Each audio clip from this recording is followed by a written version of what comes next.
اور گورنمنٹ پوری charge sheet سامنے لے آتی ہے۔ بڑی کنفرم ہے، ان 2-3 لوگوں نے اس گورنمنٹ کے ساتھ جو ہیں انہوں نے خان صاحب کا امیج برباد کیا، اپوزیشن کو ایک بریدنگ لائن دی، شہباز شریف کو ایک نئی لائن ملی، ان کو ایک سانس لینے کا موقع ملا۔ اس میں کوئی شک نہیں کہ ان کے دور میں کرپشن کے قصے بے پناہ تھے اور ہوئی ہوگی، میں یہ بھی نہیں کہتا کہ نہیں ہوئی۔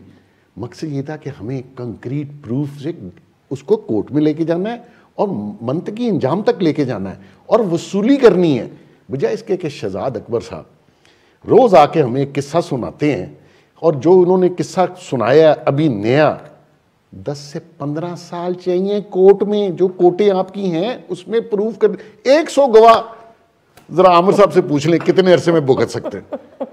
او یہاں تو وکیل ڈیٹ پہ ڈیٹ لیتا ہے، ٹرک کی بتی 15 سال۔